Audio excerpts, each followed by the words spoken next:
পৰিৱেশটো বেলেগ হয়। আৰু তাৰোপৰি এনেকুৱা হয় তাৰমানে নতুন কইনা এগৰাকী ছোৱালী এজনী বিয়া কৰাই আনিলে ঘৰখনত যেনেকুৱা লাগে হয়নে নহয়, তেনেকুৱা তাৰমানে এতিয়া আজি যিখিনি আহিব নতুনকৈ আপোনাক আদৰি ল'ব, এইখিনিয়ে নতুন ঘৰ এখনত সোমাব আৰু এই ঘৰখনৰ লগত তাৰমানে বিদ্যালয়খনৰ লগত মিলি জুলি সকলোৰে লগত একেলগে পঢ়িবও লাগিব, স্কুলখনৰ দায়িত্বও ল'ব লাগিব।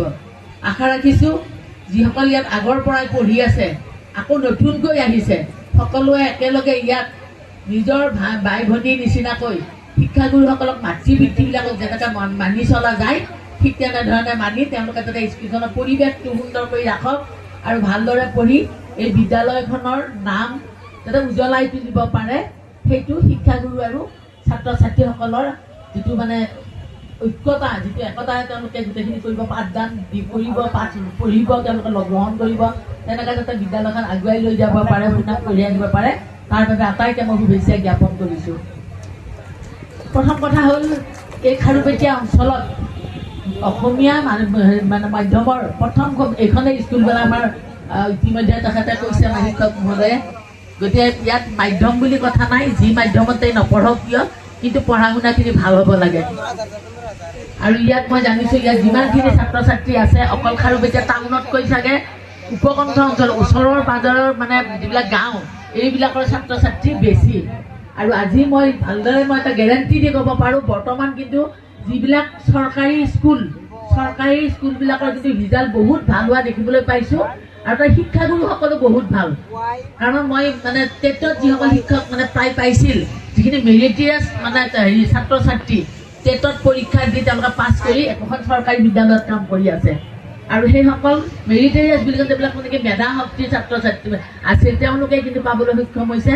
আৰু তেওঁলোকৰ যিটো মেধা, তেওঁলোকৰ যিখিনি জ্ঞান তেওঁলোকে আহৰণ কৰি থৈছিল সেইখিনি এই বিদ্যালয়খনৰ ছাত্ৰ ছাত্ৰীসকলক মানে বিলাই দিবৰ কাৰণে ইয়াত আহিছে। গতিকে মই আশা ৰাখিছোঁ তেওঁলোকৰ যিখিনি জ্ঞান এইখিনি বিলাই দিয়ক আৰু আমাৰ যি এই অঞ্চলৰ ছাত্ৰ ছাত্ৰীসকলক উচ্চ শিক্ষা শিক্ষিত কৰি তেওঁলোক যাতে আগুৱাই যাব পাৰে। ষ্ট্ৰীম আছে ইয়াত, ছায়েন্স আছে, আৰ্টছ আছে, কমাৰ্চ আছে, গতিকে ইয়াত হায়াৰ ছেকেণ্ডেৰী ৰিজাল্টটোৰ ওপৰত বহুত নিৰ্ভৰ কৰে। ভাল ৰিজাল্ট এটা পাবলৈ হ'লে কিন্তু কষ্ট অলপ কৰিবই লাগিব। শিক্ষাগুৰুসকলে যিমান কষ্ট কৰিব ছাত্ৰ ছাত্ৰীয়ে তাতকৈ কিন্তু দুগুণ কষ্ট কৰিব লাগিব।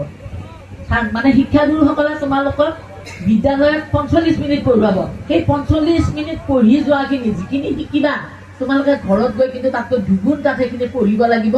তেতিয়াহে কিন্তু তোমালোকৰ যিখিনি আমি মানে নিজৰ কাৰণে আয়ত্ত কৰিব লাগে সেইখিনি পাৰিবা আৰু তেতিয়াহে পৰীক্ষাত ভাল ৰিজাল্ট এটা কৰিব পাৰিবা। আৰু আমি পঢ়া দিনতকৈ যদি আমি চাওঁ ভালদৰে এতিয়া কিন্তু পৰীক্ষাবিলাক বেছি উজু হৈছে, সহজ হৈছে। আগত আনিব লাগিলে ক্লাছ 8ৰ পৰাই মানে যিখিনি পাইছিলোঁ তাৰ পৰাই মানে প্ৰায়খিনি মানে ইংৰাজী, গ্ৰামাৰ বা বিজ্ঞানৰ কথা, অংক এইবিলাক তেতিয়াৰ পৰা মানে মেট্ৰিকত দিব লাগিছিল। এতিয়া আজিকালি টাৰ্মিনেল পৰীক্ষাবিলাক হয়, এই টাৰ্মিনেল পৰীক্ষাবিলাকৰ মানে মাৰ্কবিলাকো প্লাছ হৈ গৈ থাকে। গতিকে অকণমান কষ্ট কৰিলে আমাৰ ল'ৰা ছোৱালীখিনি ভাল ৰিজাল্ট এটা পাবৰ কাৰণে সক্ষম হয়। আৰু মানে পঢ়া শুনাই নহয়, বিদ্যাৰ মানে শিক্ষাগত অৰ্হতা অৰ্জন কৰিলেই নহ'ব, আমাৰ ছাত্ৰ ছাত্ৰীসকল কিন্তু ভাল মানুহ হ'ব লাগিব। আৰু ভাল মানুহে আচলতে ভাল সমাজ এখন গঢ় দিব পাৰে আৰু ভাল চিন্তা কৰিব পাৰে। গতিকে ভাল মানুহ হিচাপে গঢ় ল'বলৈ হ'লে, মানৱ সম্পদ হিচাপে যদি গঢ় ল'ব লাগে আৰু তোমালোক গোটেই ছাত্ৰ ছাত্ৰীখিনি ভৱিষ্যত প্ৰজন্ম আৰু এই ভৱিষ্যত প্ৰজন্মকে মানৱ সম্পদ হিচাপে গঢ় দিব লাগিলে কিন্তু মানে আমাৰ মাননীয় মুখ্যমন্ত্ৰী মহোদয়ে যিটো পদক্ষেপ লৈছে, আগত এনেকুৱা আছিল দুখীয়া ঘৰৰ টকা ল'ৰা মানে যিটো ছাত্ৰ বা ছাত্ৰী অৰ্থৰ অভাৱত আধাতেই তেওঁলোকে মানে শিক্ষাগত অৰ্হতা সামৰিব লগা হয়। গতিকে বৰ্তমান কিন্তু মাননীয় মুখ্যমন্ত্ৰী মহোদয়ে বিনামূলীয়া এডমিশ্যন, আকৌ মেট্ৰিক পাছ কৰি নিযুত মাইনা আঁচনি, এতিয়া আকৌ নতুনকৈ ল'ৰাবিলাকৰ কাৰণে বাবু আঁচনি এটা লৈছে।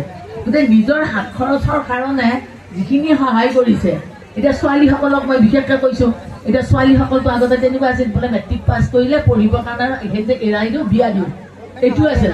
তাৰ ফলত কি হৈছে, কম বয়সতে বাল্য বিবাহটো হৈছিল। এতিয়া মুখ্যমন্ত্ৰী মহোদয়ে সেইটোতো নজৰ দিছে, বাল্য বিবাহ হ'ব নোৱাৰে, ছোৱালীজনী BA পাছ কৰি তাৰ উপযুক্ত বয়সত বিয়া হ'ব, তেওঁলোকৰ শিক্ষাই নহয়, সকলো দিশৰ পৰা যাতে পৰিণত হৈ উঠে সেই চিন্তাটো কৰিছে। গতিকে মুখ্যমন্ত্ৰী মহোদয়ে যি মানে সৎ চিন্তাৰে যি মহৎ মানে চিন্তাৰে যিখিনি পদক্ষেপ লৈছে, মই ছোৱালীসকলক বিশেষকৈ কৈছোঁ নিজৰ ওপৰত কিন্তু বহুত কথাই নিৰ্ভৰ কৰে।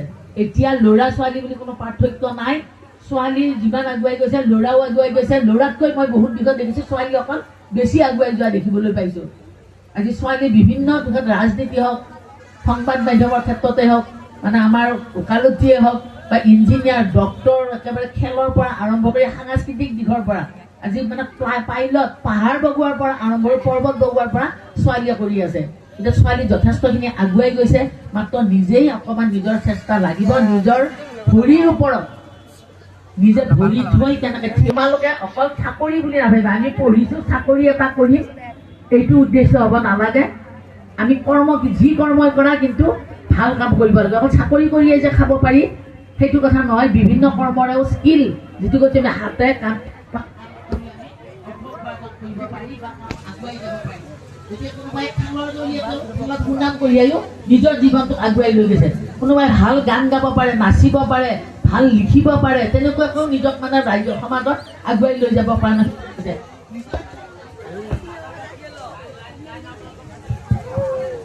নিজৰ নিজৰ যি প্ৰতিভা আছে